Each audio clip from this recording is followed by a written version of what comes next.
My name is Donnie Miller. I'm a weed scientist with the LSU AgCenter. When most people think about corn weed management, they think about weeds that germinate simultaneously and emerge with the crop or not long after the crop is planted and compete in season with the crop. Things like Johnson grass and morning glory. Well, the past few years, one of the most common and troublesome weeds we've had to deal with is Italian ryegrass. Now, Italian ryegrass is a winter annual grass that we deal with most years here in Louisiana. Italian ryegrass can begin germinating when temperatures in the fall drop below 90 degrees and nighttime lows start getting lower for about a 10 to 15 day period. We don't get a huge flush of Italian ryegrass early in the fall, usually because soil moisture or lack thereof is a limiting factor. We generally get another flush in the spring of the year, but not to the extent that we get in that fall period usually. Traditionally, producers have done an excellent job of managing Italian ryegrass ahead of planting any crop with applications of things like glyphosate and clethodim, and for any escapes as we get closer to planting with paraquat. Weed resistance has become an issue and has set into Italian ryegrass populations for the three herbicides I just mentioned. Glyphosate and clethodim resistance has been around for a while, and over the last couple of years we've documented populations of Italian ryegrass in South Louisiana which are resistant and requiring 6x rates of paraquat to give us the control that we want. Previous research in other states and the LSU AgCenter has shown that a good method of controlling Italian ryegrass in the fall is by application of residual herbicides, soil residual herbicides. They do a fantastic job of keeping the Italian ryegrass from emerging through the winter months until they start playing out in the spring. The issue with that is they also do a very good job of keeping native winter vegetations out and subject our rows to a lot of the rainfall that we normally get during the winter time, and on our highly erodible soils, that's just not sustainable. AgCenter agronomists have conducted a lot of research on cover crops and the benefits of cover crops in cropping systems. And we began making observations that in their plots where they had cover crops, in particular cereal rye, which produces a lot of biomass, we did not see high numbers of Italian ryegrass in those particular plots.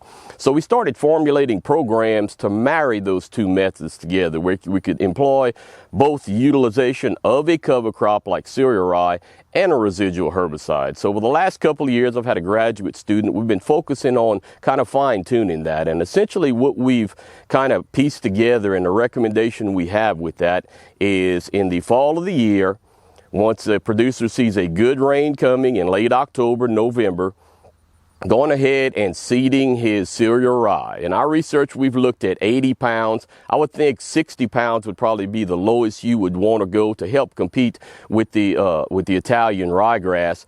Let the cereal rye come up to a spike stage, sort of similar to what we do in rice. Once about 80% of the area is emerged, you can actually see the plants emerge, the cereal rye emerge, then come over the top with your residual herbicide. The two we found that are very effective and very safe on the cereal rye are S-metolachlor, or dual magnum is one of the products that contain S-metolachlor, or Zidua. There are several products that do contain Zidua. Pyroxasulfone is the active ingredient. Do a fantastic job of keeping the ryegrass out during the winter months.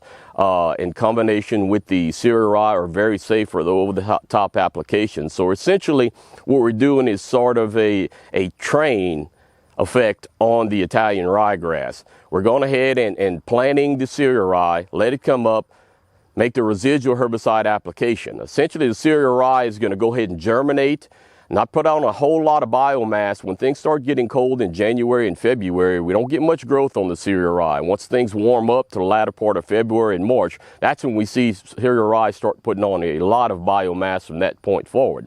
So what we do is we have sort of a two-pronged approach. At the beginning of the year, we have the residual herbicide being the engine driving the train. It's providing us residual control and not allowing germination of the populations of Italian ryegrass. That usually lasts us through most of the winter months when biomass is not being accumulated on the cereal rye to that point.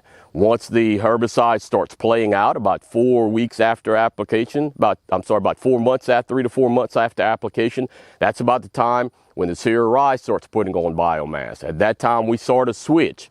The residual herbicide goes to the caboose, and the cereal rye and the biomass it produces starts to be the engine at that point in driving that entire system.